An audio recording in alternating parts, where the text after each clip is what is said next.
la clase de hoy, que espero que sea la última de los sistemas RFID. Bueno, ¿alguna cuestión antes de empezar? ¿Alguna pregunta? ¿Algún comentario de lo que hemos visto hasta ahora, de cualquier aspecto relacionado con la asignatura?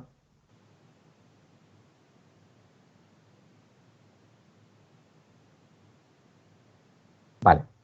Bueno, pues entonces tenéis en la pantalla la última transparencia que vimos ayer.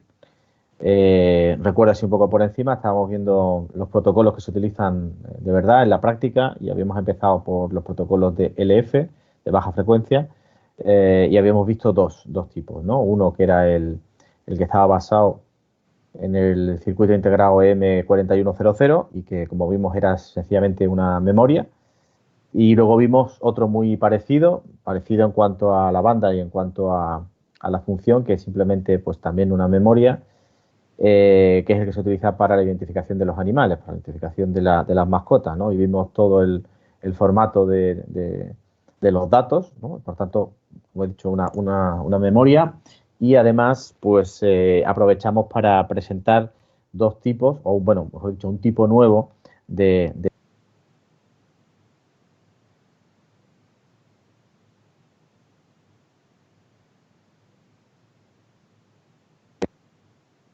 Alguien se ha equivocado y me ha silenciado, ¿no? Bueno,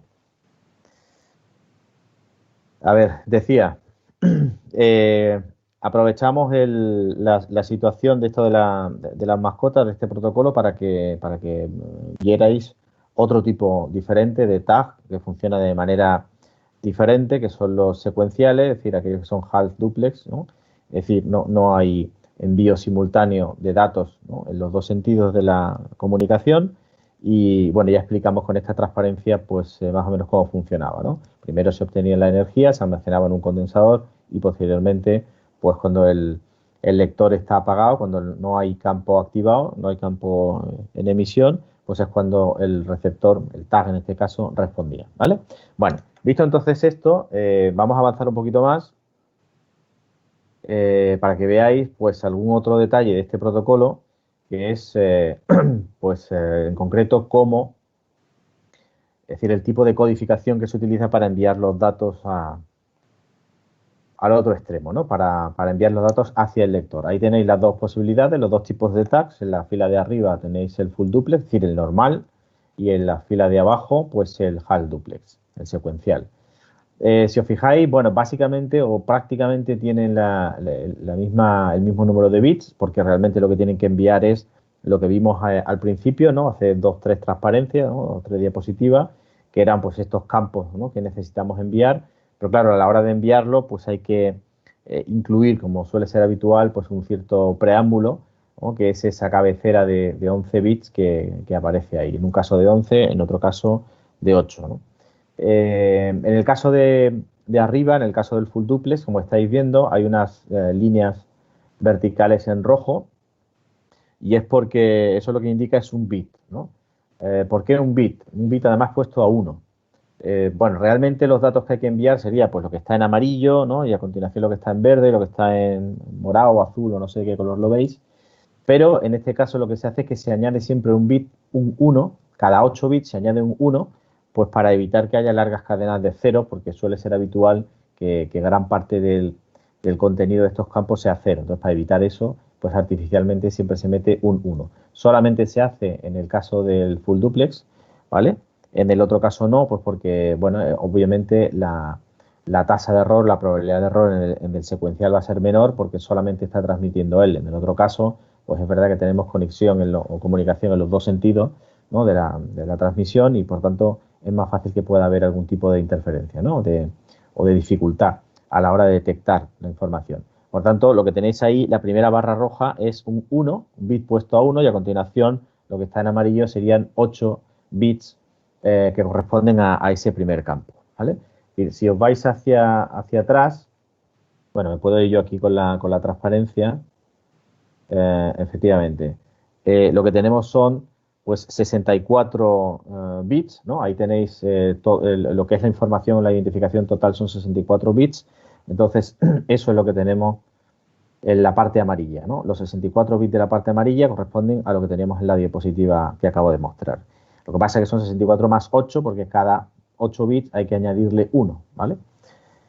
A continuación lo que tenemos es un CRC, que es lo que está en verde, pues lo mismo, es un CRC de longitud 16, por tanto ocupa 2 bytes, hay que añadirle otro 1 en rojo, ¿vale? Cada 8 bits. Y por último lo que tenemos es un tráiler, ¿no? Una cola que se utiliza, bueno, pues para transmitir alguna que otra información que, bueno, que no es especialmente relevante, ¿no? Para nuestro caso. Veis que en la otra situación, que esto es lo realmente, ¿no? Pues importante, veis que prácticamente es la misma información, pero no se utiliza ese 1 que se pone ahí en medio, porque en este caso no es necesario, me refiero, evitar esas largas cadenas de cero, simplemente por el modo en el que se transmite la información. ¿Vale? Bueno, son pequeños detalles que podemos ir viendo, pues como cosas características que tienen las comunicaciones inalámbricas en estos casos. Bueno, a continuación lo que vamos a ver es aquello que comentábamos al principio cuando veíamos este tipo de protocolo, que era el hecho de que existían tags o transponders, como lo llama aquí, avanzados, ¿no? Es decir, el que hemos presentado con 64 bits es la versión básica, la versión original, pero hay necesidad en un momento determinado de agrandar, de ampliar la cantidad de bits que se envían y entonces, pues para hacerlo compatible con lo que ya existía, pues aparece este otro protocolo. Este protocolo, pues es un protocolo que sencillamente respeta lo que ya había antes y añade a continuación una serie de bits. Dicho de otra manera, pues si antes teníamos 64 bits, pues ahora podemos tener, no tengo aquí el número, pero imaginaros, ¿no? Pues, no sé, 200 bits. ¿Cómo hacemos para que el lector pueda leer eso en cualquier caso? Pues nos vamos hacia atrás, otra vez a la transparencia esta de referencia, veis que hay un flag, el número 16, que indica si hay datos adicionales tras los 64, es decir, tras el envío de todos estos que tenemos aquí, ¿vale? Bien, pues en el caso de que sí que los haya, volvemos a la transparencia en la que estamos, ocurre eso. Lo que estáis viendo, vamos a ponerlo aquí de la otra manera, lo que estáis viendo en este caso es que esta primera parte de aquí, ¿vale? Sería el envío normal, la respuesta normal. Es decir, durante todo este tiempo estaríamos enviando los 64 bits, ¿vale? Que corresponden a pues, la identificación normal, ¿no? a la que todo el mundo tiene. Si en esos 64 bits el flag número 16 está puesto a 1, indicando que hay más después de estos 64, pues no se pueden enviar directamente. Hay que esperar que termine todo el proceso, es decir, que el lector pues deje de transmitir, es decir, se apaga el campo, ¿no? Que activa el lector ya se ha dado cuenta de que hay más y entonces lo que hace es que cuando vuelve a activar el campo, que sería en esta parte de aquí, ¿vale? Pues envía un comando, que es un comando llama aquí de switch, es decir, un comando especial por el que se le indica, ¿no? al tag que tenemos todavía presente, pues que puede ahora enviar el resto de bits que tiene a continuación, ¿vale? Es decir, el tag tiene que esperar, siempre envía los 64, ¿vale? Y si ha enviado el flag 16 a 1, diciendo que tiene más, tiene que esperar a que el lector le dé paso, ¿no? Se lo permita. Y eso se hace con este comando, ¿vale? Switch que hay aquí, ¿vale? ¿Veis? Esto es lo que envía el lector. Eso va del lector hacia el tag, ¿vale? Y lo que tenemos en esta fila, pues es al revés, ¿no? Va desde el tag al lector. ¿Vale? Bueno, lo mismo pasaría en el caso de el otro tipo de tag, ¿no? El que tenemos aquí. En este caso, como veis, ¿no? Pues tenemos la forma secuencial de enviar la información, es decir, esto primero de aquí, pues corresponde a los 64 bits iniciales y si tiene el flag activado, pues entonces pasa exactamente igual que antes. Es decir, aquí hay un comando que es el que indica que se envíe el resto, ¿vale? Y por tanto esto es el extra, ¿no? Es decir, los bits adicionales que se tienen que enviar, ¿vale? Esa es la forma en la que se ha convenido para que puedan coexistir los tags antiguos con los tags nuevos que tienen pues algo más de información, ¿vale? Bueno. Con esto, pues acabamos un poco el repaso de los protocolos que tienen que ver con la banda LF. Y entonces, pues tenemos que irnos ya a la parte de HF, que es la que tenemos a continuación, ¿vale? Bueno, esta parte de HF, pues también está controlada, o bueno, mejor dicho, especificada, ¿no? O estandarizada, como queráis, por la ISO, ¿no? Y aparecen pues, una serie de normas, ¿no? Interesantes. Si tenéis por aquí, justo debajo de HF, aquí en la diapositiva, pues tenéis la ISO 14443, que es la que realmente se encarga de definir pues, lo que a nosotros nos interesa, es decir, los distintos niveles, desde el nivel más bajo, el nivel físico, ¿no? Hasta, como veis aquí, ¿no? La inicialización, la anticolisión y, por supuesto, los protocolos de nivel superior, es decir, absolutamente todo el interfaz radioeléctrico que hay con este tipo de dispositivo. Pero si os fijáis, en la parte 1 de esta ISO 443, pues hace referencia a determinadas normas, porque en principio la ISO 14443 no determina el formato, ¿no? Físico que tienen que tener los tags, ¿vale? De hecho, aquí como veis, se hace referencia a la ISO 7180, que básicamente es el formato tarjeta de plástico, tarjeta de crédito, que como ya sabéis tiene un tamaño estándar, ¿no? Un tamaño muy concreto. Bueno, pues esa es una opción, esa es una posible terminación. Como ya sabéis, hay otras muchas. El pasaporte electrónico al que siempre me refiero, pues evidentemente no tiene ese formato físico, no tiene ese formato físico, pero bueno, esto es lo que de alguna forma aparece en la parte 1, ¿no? Referencias a las distintas normas. Simplemente os destaco esa que es la más interesante. Y luego a continuación pues tenemos varias partes. La parte 2 donde habla de la parte de radiofrecuencia, de cómo se envían los datos, cómo se modula la información, ¿no? A nivel físico.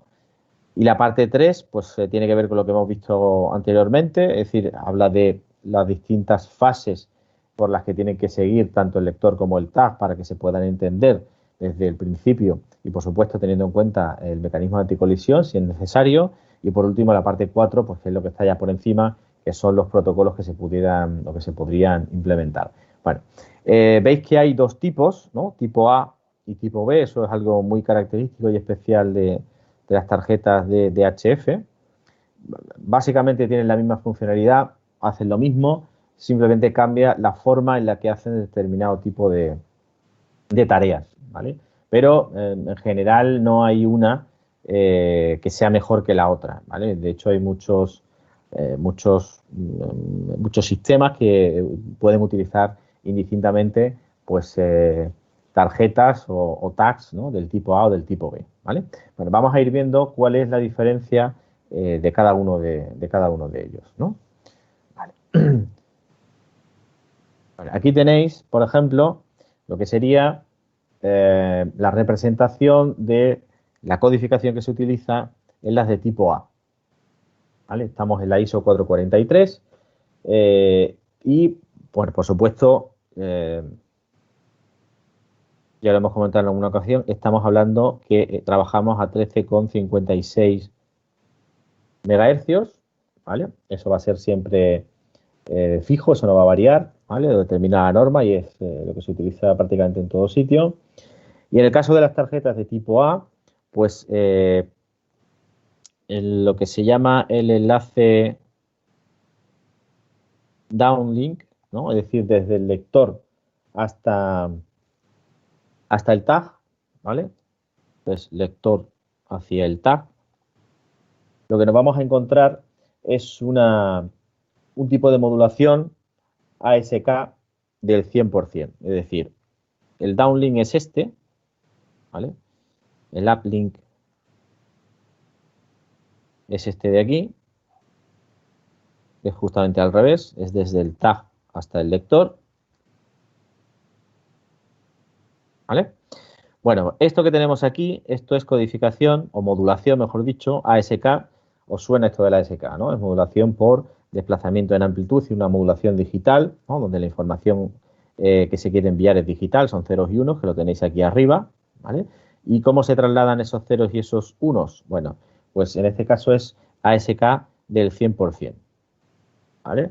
Es decir, con un índice de modulación del 100%, eso quiere decir que, pues, como veis, hay zonas donde hay señal, pues tenemos toda la señal que estemos enviando de toda la portadora, y en los casos en los que cambiamos de nivel, pues no tenemos absolutamente nada, ¿no? Tendremos cero. Digamos que la variación entre los niveles, que solo son dos porque es binario, pues es del 100% de la señal, o todo o nada, ¿vale? Sin embargo, a la vuelta, ¿no? Es decir, lo diré, en el otro, quiero decir, en el de tipo B, que ahora después lo veremos en la siguiente transparencia, pues no es del 100%, es del 10%, y entonces veréis que se nota, ¿no? la diferencia. Vale. Bueno, ¿qué más se utiliza en este sentido? Pues se utiliza un código Miller modificado, que es el código de línea que se utiliza realmente para codificar los ceros y los unos, ¿no? Es decir, podría ser un código NRZ, podría ser un código Manchester, en este caso es un código Miller, ¿no? Es un bifase diferencial modificado, ¿vale? Eso es esto que tenéis aquí. El cero, fijaros, ¿no? Que hay una transición al inicio, ¿vale? Y luego continúa. El 1 sí que tiene transición en medio. El 0 tiene transición al inicio, pero solamente cuando lo diré, cuando no es es decir, cuando, a ver cómo lo digo para que se me entienda. Cuando tiene otro cero a continuación no lleva transición, como es este caso, y en el resto de los casos sí que lleva una transición. Bueno, el código mínimo modificado es un código que garantiza que haya siempre un número mínimo de transiciones, pues para evitar que haya pues un nivel alto muy continuo o un nivel bajo muy continuo, ¿no? Sabéis que eso generalmente es un inconveniente para los códigos de línea, ¿no? Si nosotros mandamos una larga cadena de ceros, una larga cadena de unos o lo que sea, pero al traducirlo a señal eléctrica pues aparece como una señal continua, pues eso genera un nivel de continua, un offset indeseable, ¿vale? Por tanto, un valor medio, ¿no? que al final tenemos que quitar y, bueno, pues este tipo de codificaciones lo que intenta es que haya una serie un mínimo, como digo, de transiciones, lo cual también ayuda pues a sincronizar la señal y a que podamos extraer incluso información de reloj, ¿no? de toda esta cadena, ¿vale? Bueno, código Miller modificado. ¿Vale? Y ASK del 100%, que se refiere pues a las amplitudes que le vamos a dar a la portadora que se utiliza para todo esto. Lo que tenemos en sentido contrario es lo que ya dijimos al principio, cuando hablamos del principio de funcionamiento del RFID, que es lo que se llama modulación de carga, ¿eh? Lo que aparece como load modulation, ¿no? Es decir, modulación de carga. Esa modulación de carga, pues lo que hace, como veis ahí, son pues pequeñas variaciones sobre la propia señal que se está recibiendo, porque lo que hacemos es cambiar la impedancia, ¿no? que tenemos en el lado del tag, ¿no? Que como ya dijimos, pues esto era como un transformador y por tanto si modifico la carga en un sitio afecta en sentido contrario, ¿vale? Lo que ocurre es que para que sea más fácil de detectar, ¿vale? Esto, ¿no? Es realmente la información del tag, ahí es donde aparece y se hace a una frecuencia diferente, ¿vale? Es decir, no lo hacemos a la misma frecuencia porque sería bastante más complicado, ¿no? de diferenciar. Es decir, esto, la información del lector, pues utiliza una portadora a una cierta frecuencia y los bits que se envían por parte del tag pues van a una subportadora, ¿no? Es decir, a una frecuencia diferente, generalmente más baja, ¿vale? Para que sea más fácil de detectar. Y lo que se utiliza en este caso es codificación, código Manchester.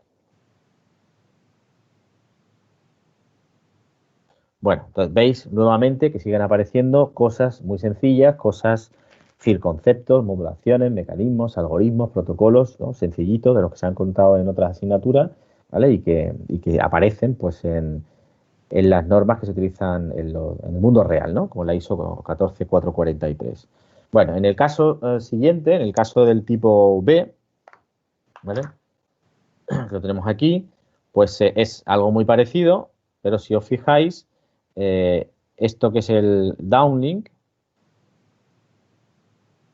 ¿vale? Pues esto es ASK, pero del 10%, ¿no? Entonces veis que la diferencia, ¿no? Aquí lo podéis ver, ¿no? la diferencia entre el valor alto y el valor bajo, es decir, los distintos niveles de la señal que estamos enviando, las amplitudes, pues están moduladas con un índice de modulación del 10%, ¿vale? Mucho menos la variación que hay, en el otro caso era del 100%, ¿vale? Por eso había esas franjas, ¿no? Prácticamente esas interrupciones, ¿no? Donde no había señal. Ahora siempre hay señal, pero vamos simplemente variando la amplitud en un 10%.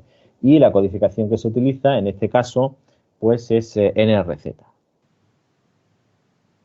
¿vale? Entonces, bueno, ya veis que a nivel físico, a nivel de capa física, sí que hay una diferencia, bueno, clara entre las tarjetas de tipo A y las tarjetas de tipo B. Eso quiere decir que los lectores, en general, los lectores de HF que siguen la norma ISO 14443, deben ser capaces de trabajar con los dos tipos de tarjeta, con el A y con el B. Es muy extraño, yo no recuerdo haber visto ningún lector que solo admita de tipo A o del tipo B. Generalmente siempre admiten de los dos tipos. Y en el caso del uplink, ¿no? Pues lo que tenemos es otra vez el mismo sistema, porque es el principio de funcionamiento, ¿no? La modulación de carga, pero lo que utilizamos ahora es BPSK, a una frecuencia como la anterior, es decir, a la misma frecuencia subportadora, que son 847 kilohercios, ¿vale? En el caso de la A es exactamente lo mismo, ¿vale? 847 es la frecuencia, la subportadora a la que vamos enviando la información utilizando el procedimiento de modulación de carga, pero utilizando BPSK, es decir, modulación digital por desplazamiento en fase binario, ¿vale? Solamente hay dos valores, es decir, dos fases diferentes, pues será 0 y 180, y ahí pues podéis ver justamente en el cambio entre el 0 y el 1 como hay pues un cambio de fase claramente, ¿no? Que se aprecia pues precisamente en la distancia, ¿no? Es decir, la pérdida de esa periodicidad que tenéis entre el 0 y el 1, ¿no? Cuando hay dos símbolos iguales, pues todo se mantiene exactamente igual, ¿vale? En cuanto hay un cambio, ¿no? Un cambio de dígito de 0 a 1 o de 1 a 0, ¿vale? Pues entonces se observa ese cambio de fase, que es la manera en la que se detecta. Bueno, son cosas de nivel físico, de capa física que hay que saber, ¿no? Hay que saber cuáles son las diferencias entre, esto es un clásico, ¿no? Diferencias entre tarjetas del tipo A, tarjetas del tipo B. Vale. Bueno, esto es lo que tenemos en cuanto a la capa física, ¿no? Es decir, a los mecanismos de modulación. Eh, bueno, lo siguiente que nos interesa es ver esto que tenemos aquí, pues la inicialización, cómo funciona a nivel de inicialización y a nivel de anticolisión. Bueno, empezamos con las tarjetas de tipo A. La inicialización es importante porque fijaros que estos sistemas, siempre que los ponemos a funcionar, hay que partir de cero, hay que inicializarlo, ¿no? Es decir, no es como un sistema, pues imaginaros, no es como Bluetooth o como VLAN, que bueno, yo lo pongo a funcionar, pero una vez que está funcionando, pues puedo estar muchísimo tiempo con aquello encendido y no tengo que resetear el sistema, ¿vale? Puedo estar horas trabajando, ¿vale? Y aquello ya funciona. Aquí no, aquí cada vez que quiero hacer una lectura o una escritura, ¿no? Estoy hablando de una transición que empieza siempre desde cero, porque empieza cuando yo acerco el tag o acerco la tarjeta al lector, en ese momento se produce la transacción y ahí se acaba. Y si quiero hacer otra, pues tengo que volver a empezar otra vez desde cero, ¿vale? Volviéndolo a acercar otra vez al lector. Por eso es importante la inicialización, el modo en el que se inicia todo el proceso. Y además es inicialización en todos los sentidos porque es como quitarle la corriente a algo, ¿no? A cualquier dispositivo electrónico. Lo alejo del lector, es quitarle la corriente, pues se apaga. Lo acerco, es cuando yo enciendo, ¿no? Le suministro corriente y por tanto empieza a funcionar, ¿vale? Bueno, eso es un poco a lo que se refiere aquí la inicialización. Fijaros que el tag de tipo A y de tipo B van a empezar los dos de manera muy parecida, van a empezar en un estado idle, ¿no? En un estado en el que no se hace absolutamente nada, y es lo que ocurre, lo que tiene programado el tag cuando entra en la zona de interrogación del lector, ¿vale? Es decir, lo primero que hace es no hacer nada. ¿Por qué está programado así? Está programado así para no interferir con otro tag que pudiera estar transmitiendo en ese momento, ¿vale? Porque claro, nosotros hablamos de que hay mecanismos de anticolisión para permitir que si hay más de un tag en la zona del lector, pues al final se puede hablar con todos. Pero claro, nosotros hacemos normalmente las cuentas, ¿no? Y explicamos esos mecanismos suponiendo que ya tenemos, pues no sé, 3, 5, 7 o 20 tags ahí dentro y que, bueno, empezamos a funcionar con esa situación. Pero lo que nunca hasta ahora habíamos dicho es que yo esté hablando con uno y mientras estoy hablando con uno entra un nuevo tag en la zona del lector, ¿vale? Entonces, ahí lo que se ha decidido es que cuando entra un nuevo tag no hace nada y no interrumpe a nadie. Y por tanto, se va a quedar en ese estado idle hasta que el lector le diga algo, ¿vale? Hasta que el lector de alguna manera le envíe algún comando.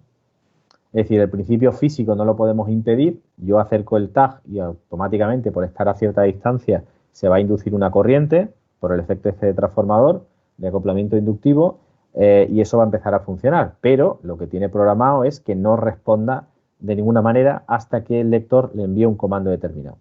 ¿Vale? Bueno, por tanto, ese es el principio, ¿no? Esa es la primera de las inicializaciones, es esa, no hacer nada. Vale, ¿cuándo salimos de ese estado en el que no hacemos nada? Cuando el lector envía un comando, uno muy específico, solamente puede ser uno, que es el rec-A, ¿no? Es un request de tipo A, es una solicitud a las tarjetas de tipo A para que comience todo el proceso, ¿vale? Bueno, ¿y qué es lo que comienza o qué es lo que se hace aquí? Bueno, pues aquí sencillamente el tag tiene que responder a ese comando, ¿vale? Lo tenéis aquí, ¿vale? Este es el comando rec al que yo me refiero, ¿vale? Cuando recibe el comando rec, pues el tag devuelve una respuesta que es el answer to request A, el ATQA, ¿vale?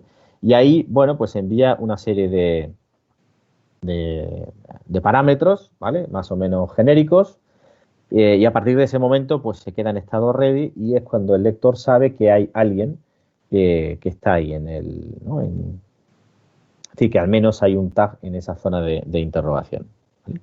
A partir de ese momento, pues cuando está en estado ready, pues solamente se sale cuando se recibe un comando select, que es el siguiente paso. Entonces, en estas tarjetas, el comando select, pues es el que inicia realmente el proceso de anticolisión, ¿vale? ¿Por qué? Bueno, pues porque él puede que haya más de una. Y cuando se envía el comando select, pues no se le envía solamente a una tarjeta, se envía a todas las que estén en ese momento en estado ready, ¿vale? Es decir, si os fijáis, el request A, el rec A este de aquí, no es algo que se le envía a una sola tarjeta, es algo que se envía a todas las que estén en la zona de interrogación, porque yo no sé qué tarjeta es la que hay. Del mismo modo, el comando select, pues en principio se envía también a todas las que estén en estado ready. Y precisamente por eso, cuando se envía el select, es cuando comienza el mecanismo de anticolisión, que en este caso es una búsqueda binaria. ¿Eso qué quiere decir? Pues eso, para que eso se pueda llevar a la práctica, si recordáis, la búsqueda binaria es un proceso controlado, de manera que el lector tiene que establecer una serie de slots, ¿no? Tiene que llevar en la sincronización, indicándole, pues ahora, ¿no? Es el momento en el que todas podéis empezar a enviar la información, ¿no? Los identificadores, las identidades, ¿no? Si queréis, el ID, el identificador del tag, y todos lo hacen de manera síncrona, ¿no? Entonces, en este select se indica, pues se va dando también la información de cuándo se hace. Este es el caso más complejo porque aquí lo que aparece en este recuadrito, si os fijáis, es que la anticolisión tiene 3 rondas, puede dar 3 vueltas. ¿Eso por qué se hace así? Pues esto también es fruto bueno, de la evolución de la compatibilidad o de la incompatibilidad, como ya he dicho muchas veces, o si queréis, bueno, de una estrategia de adaptarse a muchas situaciones. ¿Qué quiere decir con esto? A ver, quiere decir que si analizáis los tipos de tags, de tarjetas o de transponder, como queráis llamarlo, que hay trabajando o que pueden trabajar bajo este protocolo, ¿no? La ISO 14443 en HF, pues resulta que hay algunos que tienen una UID, la UID es la identificación del tag, lo que queremos que nos devuelva para identificarlo, de 4 bytes, hay otros que son de 7 bytes y hay otros que son de 10 bytes. Evidentemente, con el protocolo de búsqueda binaria, si recordáis, todas las estaciones deben tener la las identidades o las direcciones del mismo tamaño, ¿no? De la misma longitud, porque si no, no encaja, ¿no? ¿Qué ocurre? Que como las hay de las hay de 3 tamaños, pues entonces hay que hacer 3 vueltas. De manera que si, imaginaros, ¿no? Todas son de 4, pues en una sola vuelta está resuelto, ¿vale? Pero si tenemos una de 7, pues normalmente se empieza suponiendo que son de 4 y a continuación, pues si hay alguna que es de 7, lo tiene que comunicar y entonces se continúa con un segundo nivel para que se envíen los bits que faltan y si hubiera una de longitud 10 bytes, pues hay que dar otra vuelta más, ¿vale? Es decir, que esas 3 rondas pues vienen provocadas por eso, ¿vale? Es decir, no se refiere al número de intentos que hay que hacer hasta que una consigue, no es eso, ¿vale? La búsqueda binaria es tal como lo tenéis en la diapositiva que vimos al principio, ¿vale? Esto se refiere a cuántas veces habría que implementarlo para, para conseguir que en el peor de los casos, es decir, una de longitud 10 pueda ser identificada, ¿vale? Aunque solo hubiera una de longitud 10, pues habría que hacer las 3 rondas, ¿vale? Porque en la primera ronda enviaríamos los 4 primeros bytes, no habría colisión, ¿no? Imaginaros, ¿no? Está ya sola, no hay colisión, ¿vale? Pero solo hemos enviado los 4 primeros bytes. Hay que hacer la segunda ronda para enviar 3 más, ¿no? Y luego una última ronda para enviar otros 3 más, ¿vale? Todo eso se va gestionando con con este comando SAK, ¿vale? Que es el select ACK, el reconocimiento del ACK, que como dice ahí, se utiliza para ver el nivel de anticolisión, es decir, esas distintas rondas, ¿no? Para ir diciendo, todavía me falta más, ¿no? Entonces, la manera que le decimos al lector, no, tienes que dar otra ronda más, ¿de acuerdo? Y al final de todo, cuando ya conseguimos, cuando ya hemos terminado y está todo correcto, bueno, pues sirve también de finalización, ¿vale? Es decir, de reconocimiento de que todo ha ido bien y hemos terminado con la identificación, ¿de acuerdo? Es decir, bueno, importante entonces, en resumen, ¿no? Pues el IDLE es como empieza todo, parado, hasta que nos diga algo el lector. Cuando nos dice algo, solamente nos puede mandar el req y yo puedo devolver la respuesta. Y una vez que estamos en el ready, pues empezamos con el mecanismo de anticolisión de búsqueda binaria cuando recibimos el select, ¿vale? Bien, ¿qué es lo que ocurre en el caso de las de tipo B? ¿Qué es lo que tenemos aquí ahora en la pantalla? Pues lo que ocurre es, como digo, empezamos exactamente igual, pero cuando recibimos el rec B, ahora se llama rec B en vez de rec A, lógicamente, pues aquí ya directamente se empieza con el mecanismo de anticolisión. ¿Por qué? Bueno, pues porque aquí se utiliza otro esquema completamente diferente. Aquí estamos utilizando un aloja ranurado, ¿vale? Un mecanismo de acceso aleatorio, de acceso al medio aleatorio, no es como el anterior, donde, bueno, pues esto es por competición directa en el canal, ¿vale? Y entonces, pues ahí es donde empieza, ¿vale?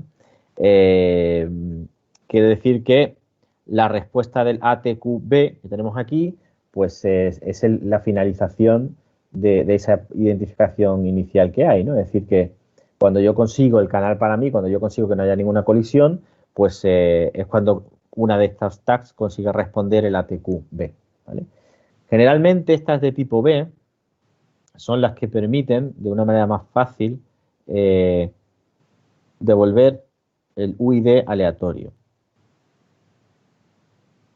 ¿vale?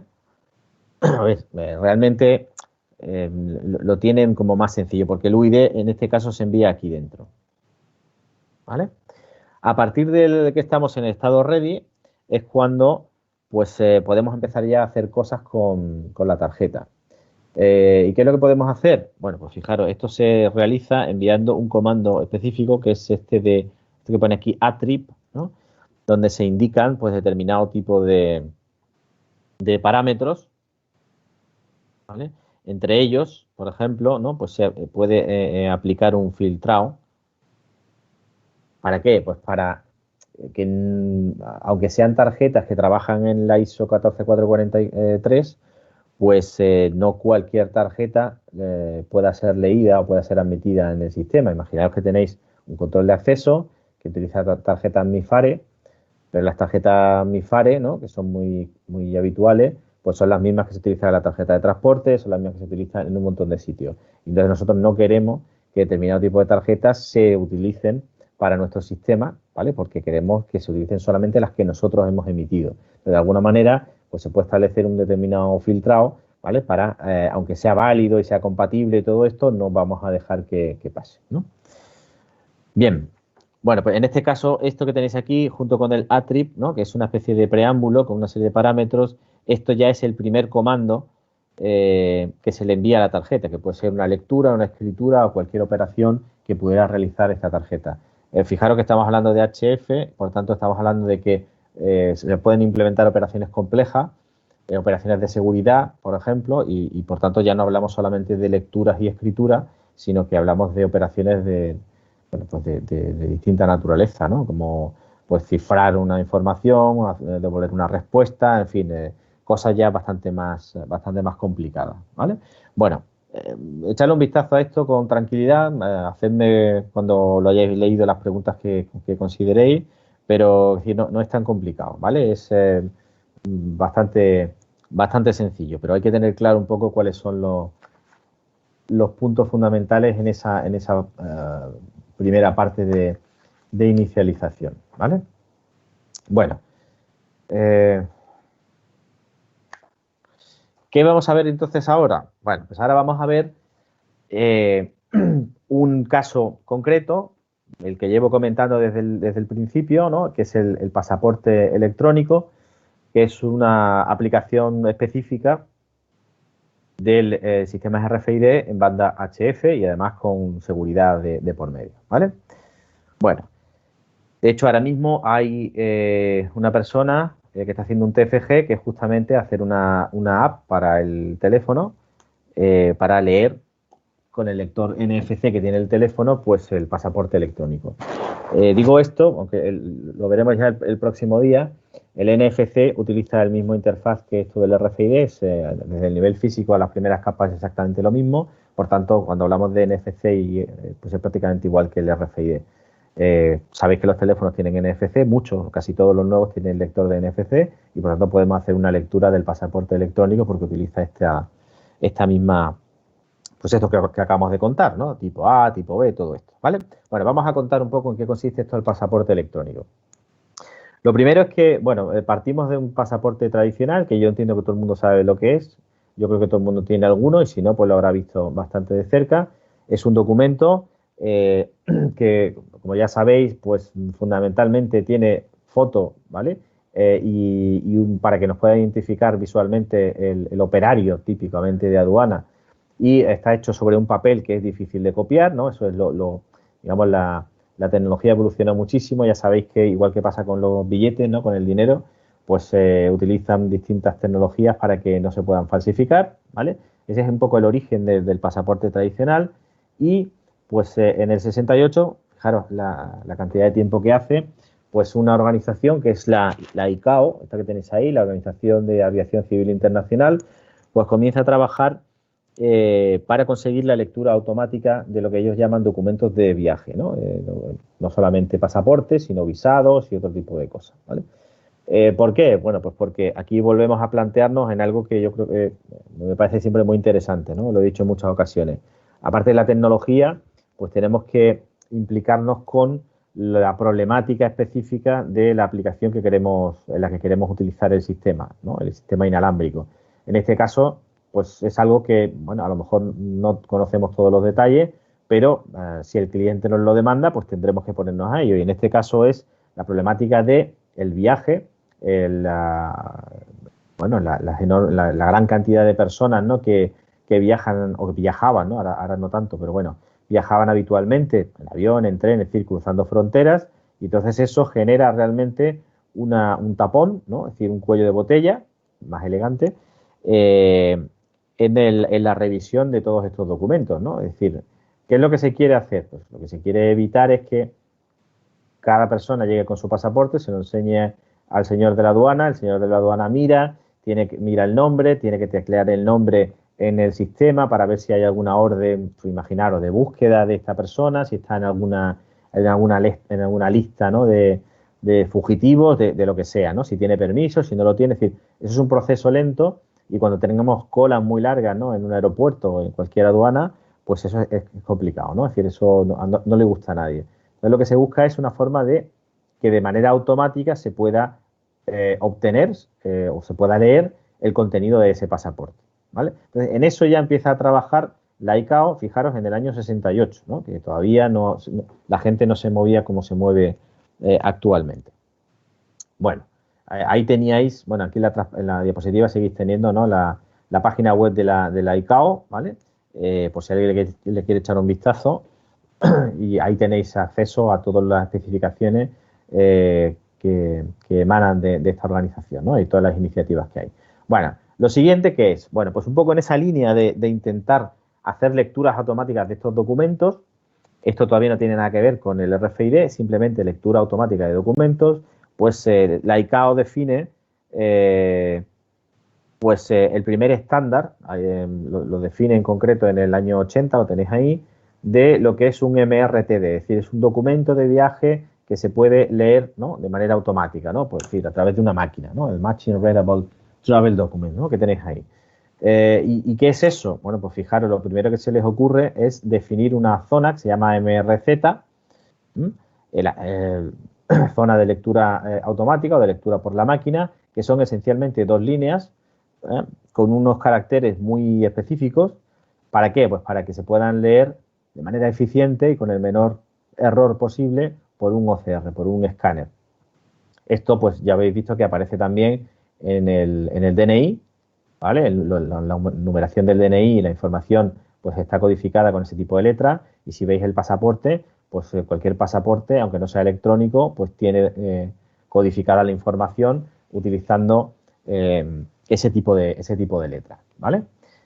Por tanto, eso es lo primero que hace la ICAO, ¿vale? Es decir, de esta manera, pues simplemente se coloca el pasaporte sobre un escáner y automáticamente pues se lee, ¿vale? Con un error pues prácticamente cero, porque es un tipo de letra, creo que es el OCRB, creo que si no me equivoco, no sé si lo mismo está en alguna parte de las diapositivas, pero creo que es el tipo de fuente OCRB, que lo tenéis en el Word, por ejemplo, que suele venir instalado. Entonces eso asegura, o por lo menos minimiza la probabilidad de error cuando un lector, ¿no?, hace un reconocimiento óptico de caracteres para directamente desde el escáner pues sacar el texto que hay por ahí, ¿no? Bueno, pues en esa zona hay una cierta información. Ah, sí, mira, aquí lo tenéis, ¿eh?, en esta diapositiva. Yo sabía que estaba en algún sitio. El OCRB, vale. Evidentemente, pues bueno, pues son caracteres latinos. Eso quiere decir que esto lo hace la ICAO, que es internacional, y ya pues entiendo que debéis suponer que debe haber un acuerdo entre los países. No son todos los del mundo, son solamente los que están en la ICAO. Pero bueno, hay un acuerdo para hacer una representación de tu nombre pues en caracteres latinos. Es decir, que aquí un chino, un japonés, un lo que sea, pues el nombre se escribirá como se escriba, ¿vale? Un ruso también, pero hay que utilizar caracteres latinos para que todos los países de la ICAO pues puedan hacer ese seguimiento, ¿vale? Bueno, ¿qué es lo que tenemos? Pues a ver, lo que tenemos en el caso concreto de la MRZ, que es la información que se va a leer, ¿vale? Pues tenemos una serie de campos que son esos que tenéis ahí ahora mismo, ¿no? Y en primer lugar, pues hay los dos primeros caracteres, pues lo que van a identificar es el tipo de documento, ¿vale? Porque no todos son pasaportes, incluso dentro de los pasaportes hay distintos tipos, ¿de acuerdo? Entonces siempre nos vamos a encontrar ahí un par de caracteres que, bueno, a nosotros nos da un poco igual porque solamente indica el tipo. Luego tenemos a continuación el país que emite el pasaporte, ¿vale? En este caso, bueno, parece que es Francia, ¿no? Pone FRA. Eso no es la nacionalidad del dueño del pasaporte, es simplemente quien lo emite, porque eso es diferente, ¿no? Hay pasaportes diplomáticos, en fin, hay una serie de cosas, de posibilidades. Pues bueno, eso es el país que emite el pasaporte. A continuación, pues tenéis el resto de la línea para poner el nombre y los apellidos. Veis que hay una codificación especial para que los espacios pues se utilicen en estos angulitos, ¿no?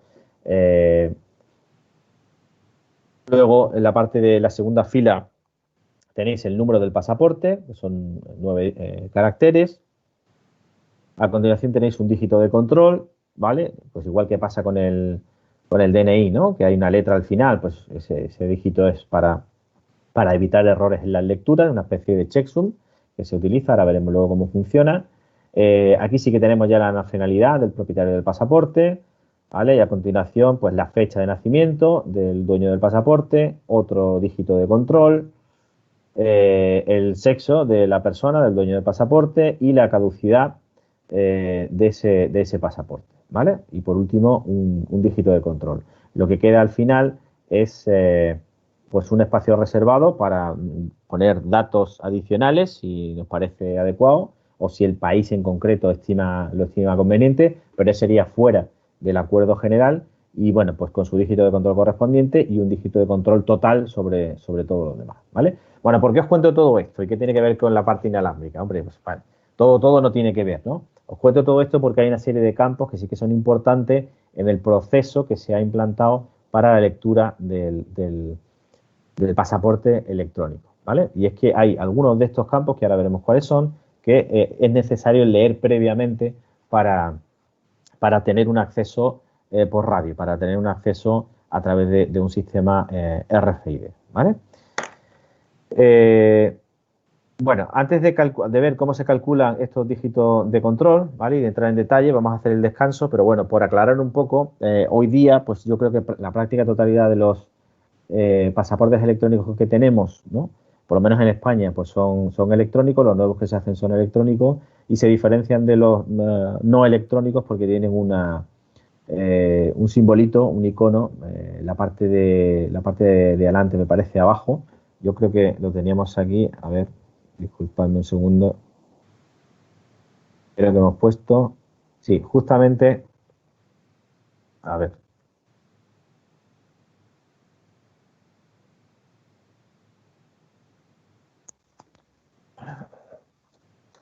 esto de aquí, ¿vale?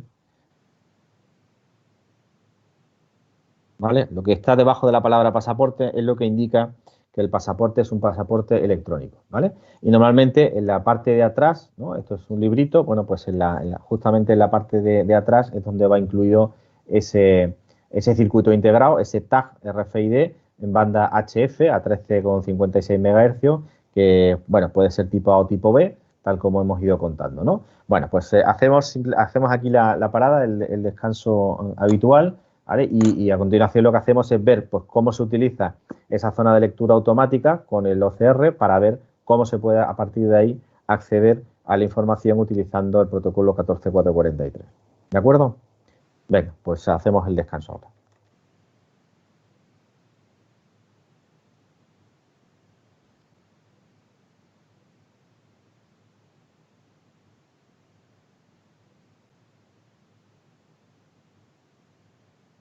Bueno, venga, vamos a seguir un poquito más.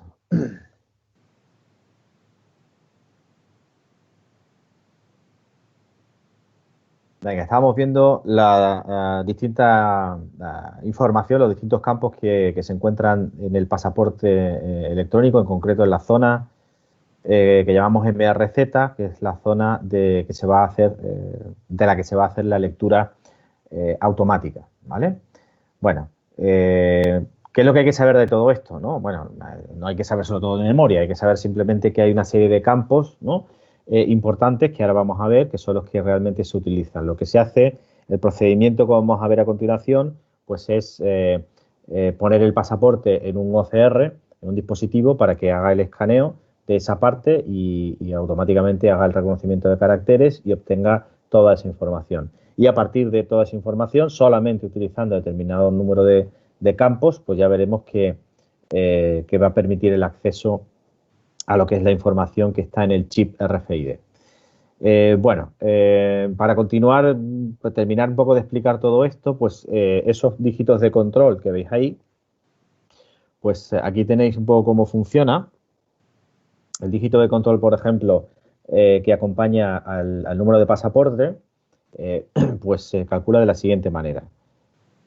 Hay que colocar, bueno, pues los números son números, evidentemente, pero las letras, pues hay que traducirlas a números, ¿no? Y bueno, pues lo más sencillo es que del 0 al 9, que son los dígitos, se quedan igual, y a partir de ahí, pues la A es el número 10, la B es el 11 y ya está, ¿no? Así hasta la Z. Con lo cual, bueno, se pasa todo a números, y en este caso concreto, pues el 74HK8215, y al final lo que tenemos es un espacio, porque en este caso el número es más corto, pues eso pues se traduce, ¿vale? En esto que tenemos aquí, ¿no? 74, 17, 20, ¿vale? Vamos haciendo la traducción de letras, de letras a números. Los espacios en blanco es como si fuera un 0. Y una vez que tenemos eso, pues lo que tenemos que hacer es multiplicar por 7, por 3 o por 1 cada uno de esos números, y luego por 7, por 3, por 1, por 7, por 3 y por 1, como veis, en ese orden. Eso nos hace que aparezcan una serie de productos, ¿no? ¿Veis? Vamos multiplicando en columna, ¿no? 7 por 7, ¿no? 49, 4 por 3, 12. Bueno, pues todos los productos que salen ahí se suman, se obtiene un numerito, que en este caso es el 266, y una vez que tenemos ese numerito, pues se divide entre 10 y se toma el resto, ¿vale? Es decir, operación módulo 10 consiste en eso, en hacer la división entre el número 10, entre un entero, en este caso el 10, y coger el resto. Al ser el 10 y trabajar nosotros con números decimales, pues eso es sencillamente coger las unidades, ¿no? En el caso del 266, pues el 6, ¿no? Y ni siquiera hay que hacer la división. ¿Vale? Bueno, ese es el procedimiento, algo muy sencillo, y como digo, pues es una manera de controlar, ¿no? Posibles errores, ¿no? A la hora de haber leído de manera automática ese número, ¿vale? Es decir, no permite corrección de errores, simplemente detectar posibles errores en la lectura automática, ¿vale? Bueno, pues así funcionan los dígitos de control de cualquier parte, ¿no? ¿Vale? Es decir, todos estos pues funcionan exactamente igual, cada uno aplicado, lógicamente, a una zona concreta, y el último pues se aplicaría pues a todo, ¿no? Absolutamente a todo lo anterior. Bueno, tenemos entonces la MRZ, ya sabemos lo que es, ya sabemos los campos que tiene, ya sabemos toda la información, el significado que tiene. Vamos a resaltar simplemente los campos que son realmente importantes, bueno, más que importantes, necesarios para poder acceder de manera, a través de radiofrecuencia, al contenido del pasaporte. Y son el número del pasaporte, la fecha de nacimiento y la fecha de caducidad, ¿no? O expiración, como pone ahí. Bueno, una vez que tenemos esos tres campos, pues los concatenamos los tres, es decir, ponemos uno a continuación del otro, el número del pasaporte, a continuación la fecha de nacimiento, a continuación la fecha de caducidad, y eso es lo que llamamos ahí MRZ Info, ¿no? Es decir, es una cadena con la que vamos a trabajar, una cadena de caracteres en código ASCII, donde se incluyen también los códigos de los dígitos de control, absolutamente todo. Bueno, pues tenemos ahí una cadena de una determinada longitud, siempre de la misma longitud, y con esa cadena, pues lo que vamos a hacer es hacer alguna una operación, que lo ponga entero otra vez, eso es, ¿vale? Hacemos una operación. ¿Qué operación? Pues fijaros, la MRZ Info, tenemos aquí en la parte de abajo, la MRZ Info, que es esto, pues pasa a través de un bloque que pone aquí SHA1. No sé si a alguien le suena, pero el SHA1 es una función hash, ¿vale? Que es una función que se utiliza en criptografía pues para reducir de alguna manera el tamaño de la cadena, ¿no? Es decir, una función hash pues a la entrada puede admitir pues cualquier tamaño, yo le puedo pasar ahí un libro entero, ¿vale?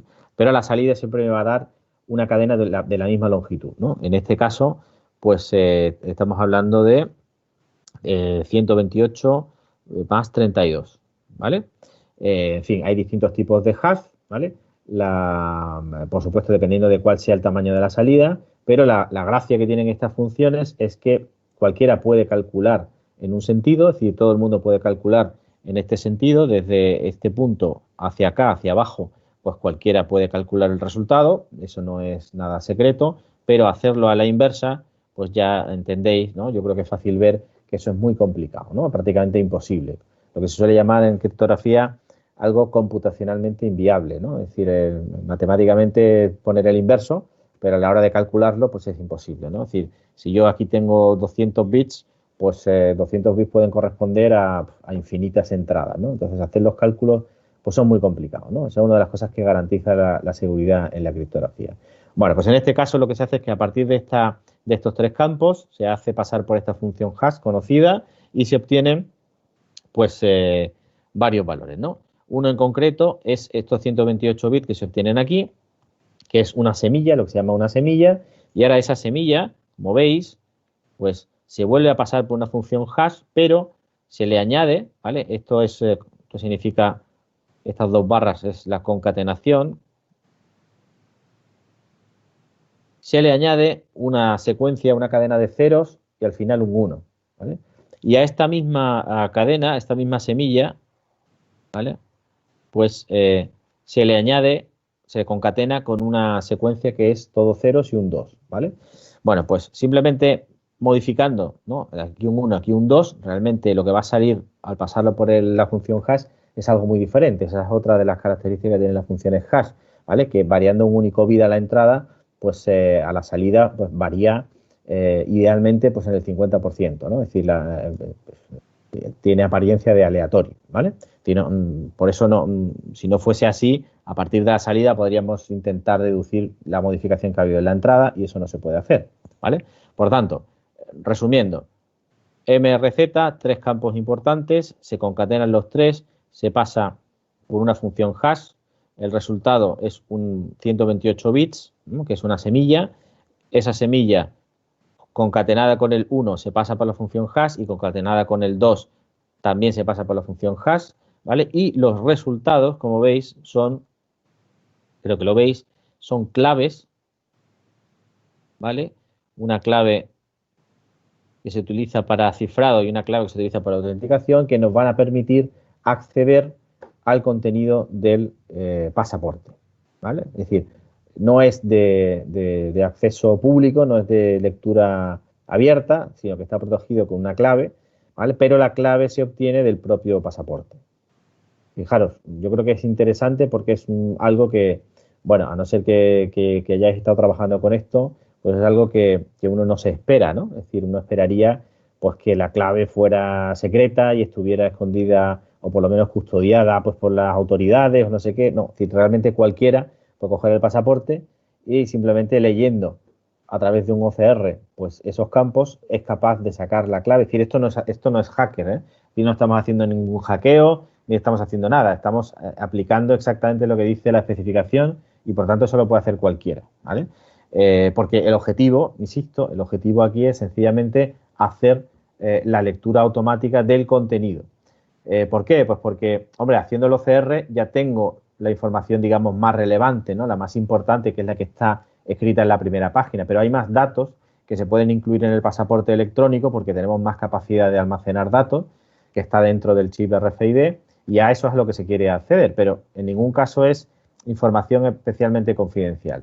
Es decir, de esta manera, lo único que se está protegiendo un poco, o lo único que se está garantizando, es que hay que tener acceso físico al pasaporte para poder hacer la lectura del mismo. Eso en la frontera, pues está claro que sí. Bueno, le da el pasaporte al señor de la aduana, ¿no? Que es el que va a comprobar el pasaporte, y uno mismo pues también lo puede hacer, o en cualquier sitio en el que uno lo entregue, ¿vale?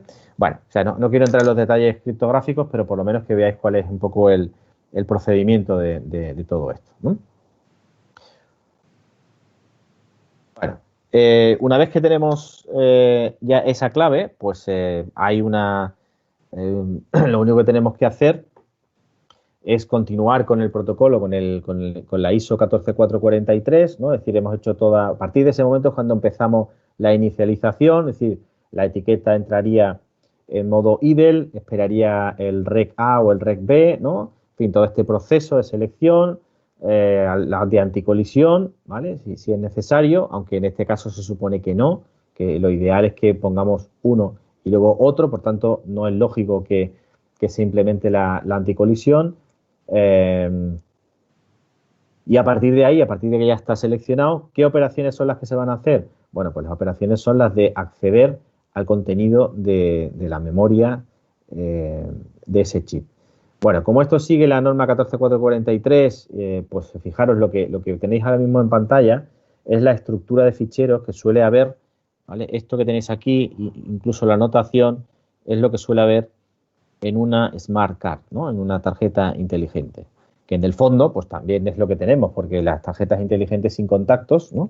Pues también funcionan en HF. Entonces, la estructura que hay dentro es realmente la misma porque lo que hay dentro ya no es solamente una memoria, ¿vale? El chip del pasaporte electrónico lo que tiene es un sistema completo donde hay zonas a las que no se puede acceder, donde hay un micro que ejecuta una serie de comandos, unos están protegidos, es decir, es un sistema ya compacto, ¿vale? Entonces, esto que tenéis aquí, el EF significa Elementary File,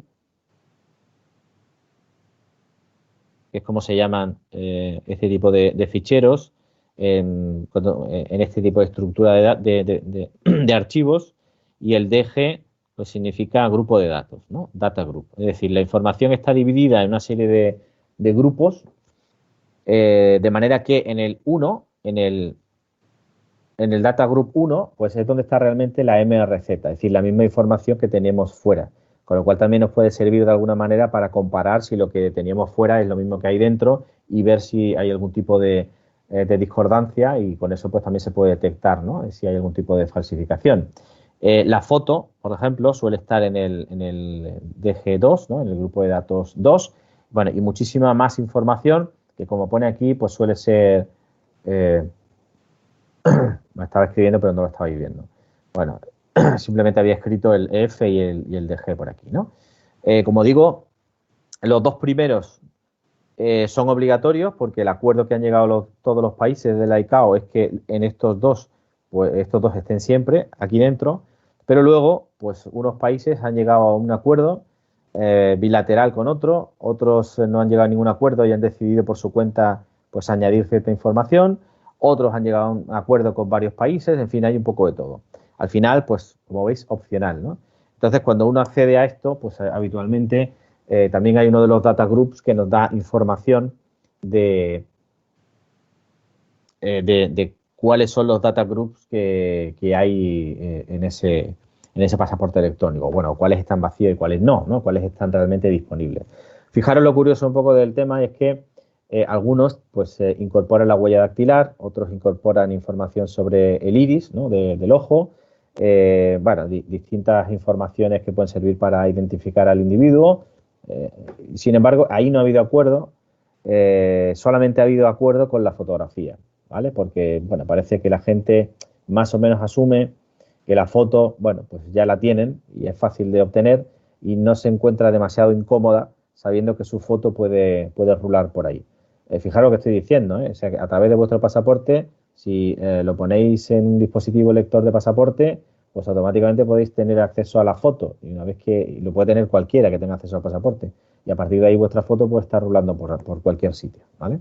Entonces, bueno, no han querido que la información de la huella pues esté de esa manera, ¿vale?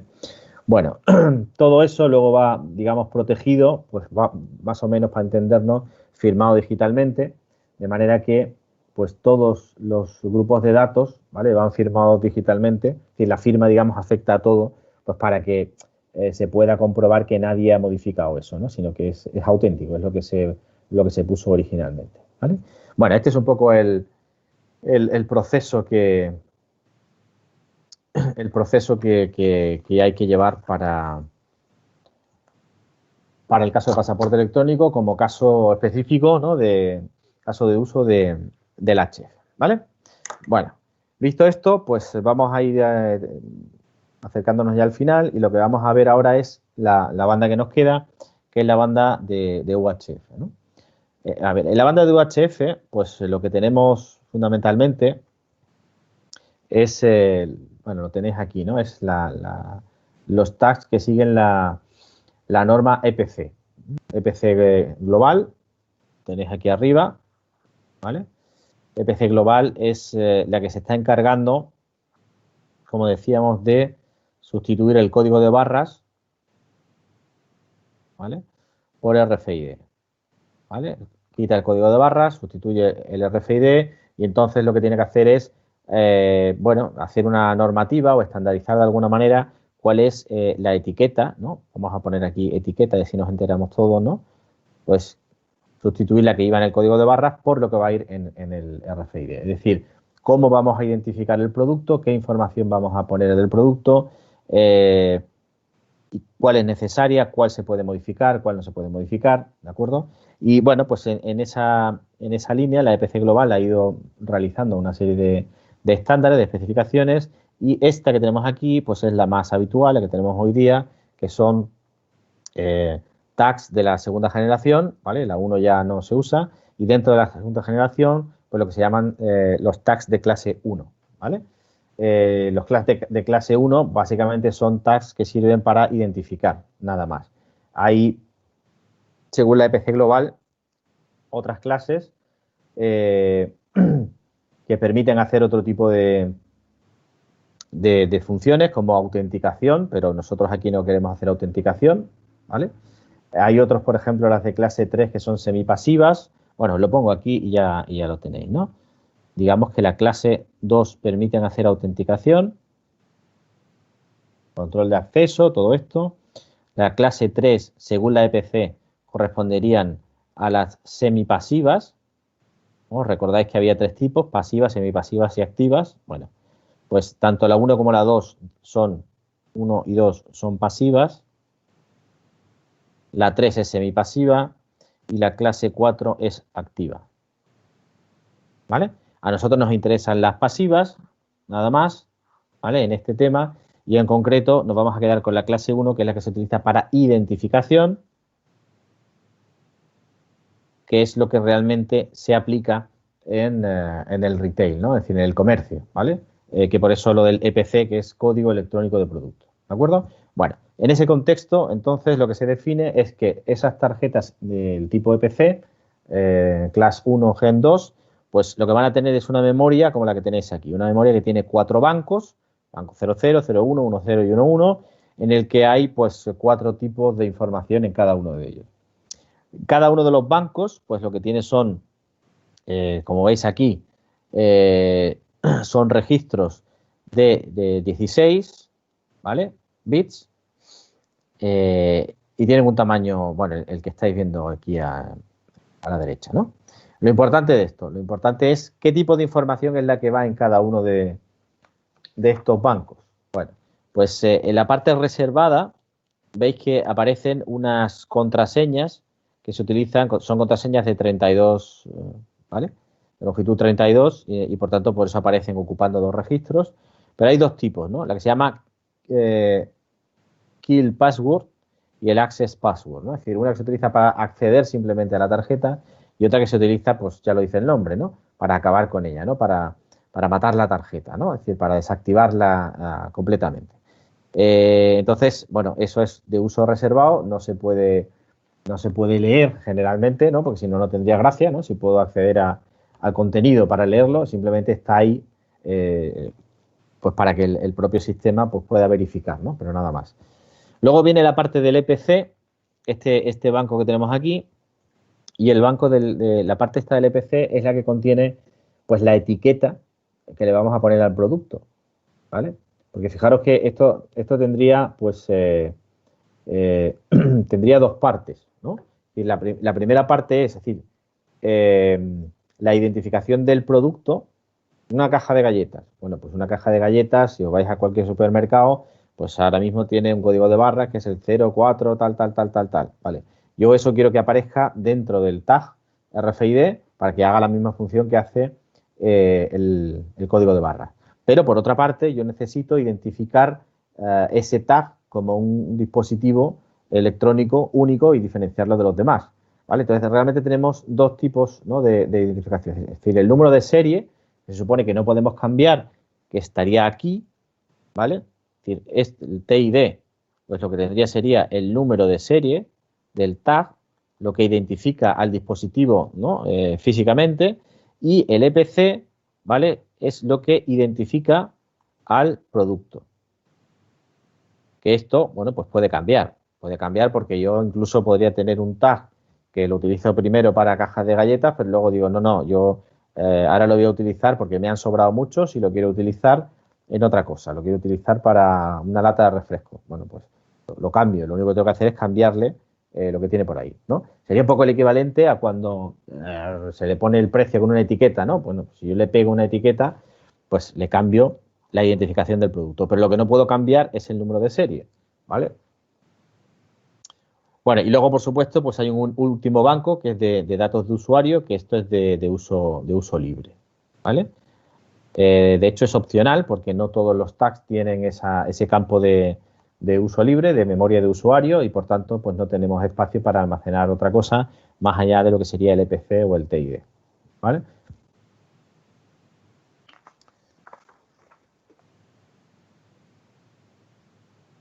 Bueno, ¿cómo funcionan estos tags? Bueno, pues como el principio de funcionamiento es diferente, pues lógicamente también hay distintos estados y lo que es peor, ¿no? Hay estados que se llaman igual, pero que significan cosas distintas, ¿no? Y, me refiero a este select que tenemos aquí, ¿vale? Este select pues no tiene nada que ver con el select que hemos visto en HF, ¿vale? En HF era pues una manera de eh, confirmar que se había seleccionado un tag, ¿no? Entre todos los que había y a partir de ahí se podían empezar a hacer cosas, ¿no? Bueno, en este caso el select puede ser parecido, pero aquí todavía digamos que no es la parte de identificación. Aquí es una especie de filtro previo.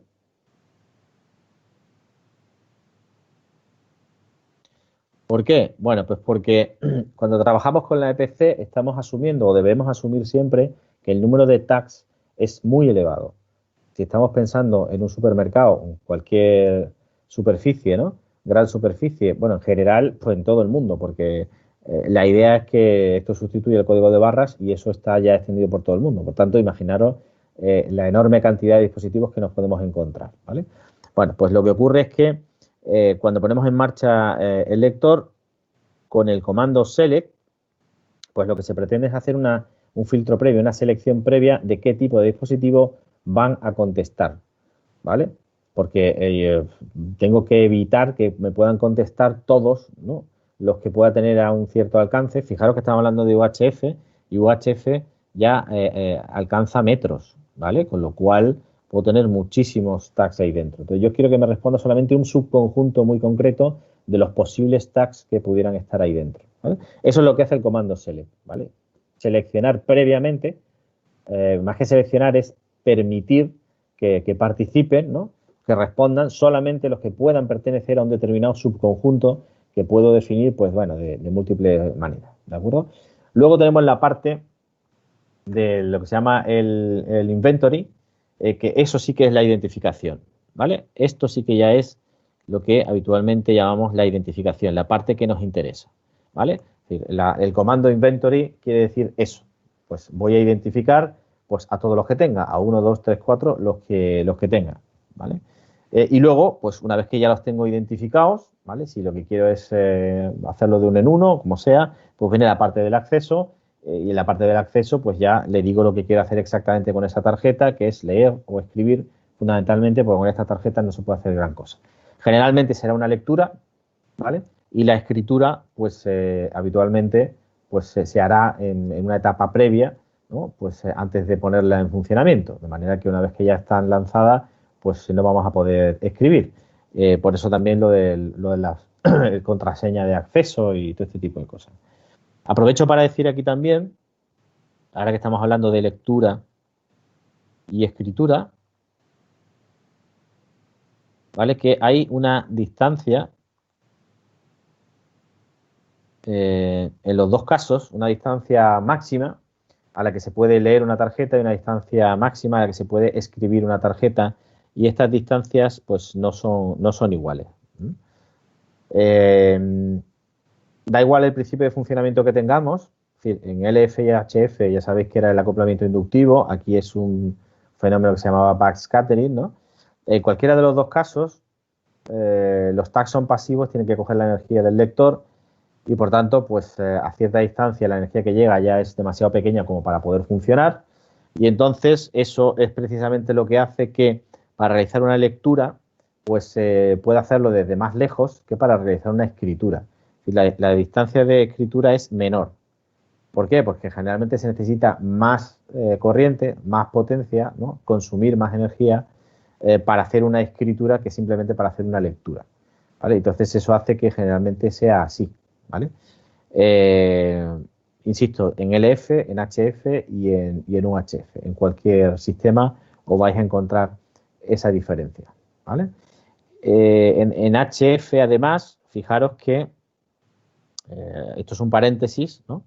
En HF hay que hacer operaciones complejas, hay que hacer operaciones criptográficas, ¿no?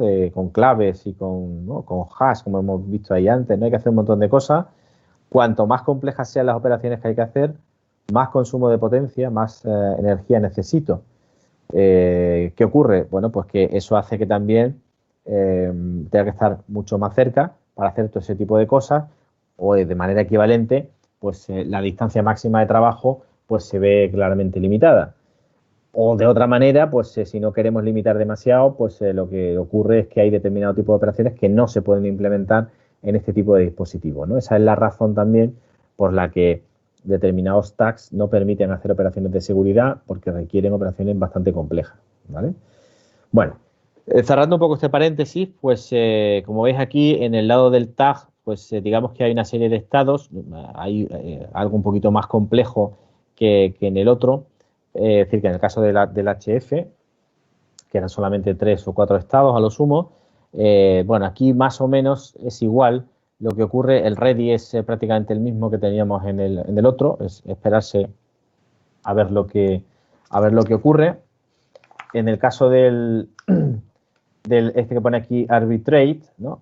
Es un estado, digamos, intermedio durante la fase de, vamos a llamarla anticolisión, ¿vale? Durante esta fase, pues básicamente bueno, es un estado en el que los tags, ¿no? que están compitiendo por el canal, pues bueno, generan un número aleatorio, ¿no? Para esperar una serie de slots antes de intentarlo de nuevo, sí, con lo que sabéis que pasa en los protocolos de acceso al medio. El reply, pues está también relacionado con ese proceso de anticolisión y vamos a ponerlo así. El reply, pues lo que hace es que el tag devuelva un número aleatorio. Aquí siempre se devuelve un número aleatorio, ¿vale? Y es un número aleatorio que sirve para proteger el resto de las comunicaciones, de manera que cuando se envía la información definitiva, que es la identificación que estamos buscando, pues no se envíe siempre en claro. Y si hay alguien que está pues, captando, ¿no? las informaciones entre los dos, pues lo que reciba pues no sea siempre lo mismo, ¿no? Luego, bueno, está claro que el acknowledge pues, es el reconocimiento donde acaba esa primera fase. Y estos de aquí, el open y el secured, depende pues de si, lo diré, de si tiene seguridad o no tiene seguridad activada el tag, ¿vale? Es decir, el open pues es un estado en el que en principio no tiene seguridad y a partir de ahí se puede acceder a la información, y el secured pues es un estado en el que hace falta que se le proporcionen las contraseñas necesarias para poder acceder. Bueno, yo creo que es algo bastante lógico. Lo importante, lo que más me interesa es lo que tenemos aquí a continuación, ¿vale? Que es con lo que os tenéis que quedar, que es un poco el proceso que se sigue para conseguir leer realmente la tarjeta. Ahí lo que tenéis en la fila de arriba es un caso en el que todo funciona correctamente, es decir, el select, veis que es lo primero que aparece. Vamos a ver, lo pongo por aquí. El select es lo primero que aparece, que es el filtro este previo que permite a ciertos tags contestar, los que no estén en ese filtro no contestan, y a partir de ahí pues aparece el siguiente comando, que es el query, que es lo que indica que se puede empezar a contestar, ¿no? Es decir, los tags pueden empezar a contestar. Si solamente contesta uno y no hay ningún problema, pues enviará un numerito aleatorio, el RN16, ¿vale? Se llama Random Number de 16 bits, por eso se llama RN16. Habrá un reconocimiento, ¿vale? Todo irá estupendamente y luego por fin pues se enviará lo que estamos buscando, que es esta información de aquí, ¿vale? Que es el EPC fundamentalmente, ¿no? Es decir, el código del producto, que es para lo que sirve, ¿vale? Y en la fila de abajo, pues lo que tenemos es un caso en el que pues se detecta una colisión, ¿vale? Y entonces, pues si se detecta una colisión, pues veis que aquí abajo, bueno, hay un tag que está enviando su número aleatorio, su RN16, pero como ha habido una colisión, pues entonces no se puede continuar. Lo que ocurre entonces es que el lector evidentemente vuelve otra vez a poner en marcha un proceso de, de identificación, es decir, hay que empezar otra vez, hay que resolver la colisión, que es como se llama, y eso habrá que repetirlo tantas veces hasta que finalmente, pues como veis aquí, ya tenemos el ACK, y con el ACK pues se entiende que ha terminado el proceso, una ha ganado, ¿no?, el acceso al canal y a partir de ahí se vuelve otra vez, ¿vale? Es decir que, bueno, aquí funciona, aquí sí que es necesario la anticolisión, pues entre otras cosas por la distancia que se utiliza, ¿no? Suele ser además un mecanismo de acceso aleatorio, ¿vale? Generalmente, aquí no está tan extendido la búsqueda binaria, ¿vale? Bueno, pues eso es en principio, yo creo que lo más relevante, sin entrar, insisto, en detalles especialmente profundos, ¿no?, de estos sistemas, lo que os puedo contar de RFID, ¿vale? A ver, con esto acabaríamos este tema. Bueno, faltaría un poco la parte de NFC, pero esa prefiero dejarla para más adelante, para no liaros con otra cosa. Lo siguiente que tenemos pues es la sesión presencial en el laboratorio, que como ya he dicho va a ser simplemente una demostración de la utilización de los lectores y de los tags que tenemos allí, ¿vale?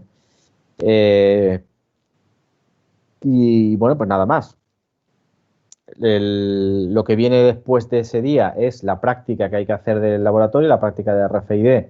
Bueno, es práctica de RFID y práctica también de infrarrojo, ¿vale? Entonces es una práctica que podéis hacer en casa sin ningún problema, que estará relacionada probablemente con, bueno, probablemente no, está relacionada con lo que vais a ver allí, pero vamos, que tampoco es necesario, como yo le decía ayer a no me acuerdo quién, ¿no?, a uno de vosotros que preguntaba. No es que yo vaya a explicar la práctica y si no estáis allí no sabéis hacerla, ¿no? La práctica está pensada para que la hagáis en casa. Por eso el jueves, en principio, el tiempo de la clase, pues yo simplemente dejaré tiempo para que hagáis la práctica. Yo creo que lo más práctico es que si alguien tiene alguna duda, pues me lo diga y quedo con él, ¿vale? O con vosotros, si sois varios, pues no hace falta que sea ese día, puede ser cualquier otro, en otro momento. Es decir, yo dejaría simplemente el espacio este de las 2 horas del jueves para que vosotros trabajéis en la práctica, ¿vale? Yo creo que no tiene mucho sentido que nos estemos viendo 2 horas para no decirnos nada, ¿vale? Entonces, tenéis 2 horas mías a vuestra disposición en el momento que queráis para resolver dudas de la práctica. ¿De acuerdo?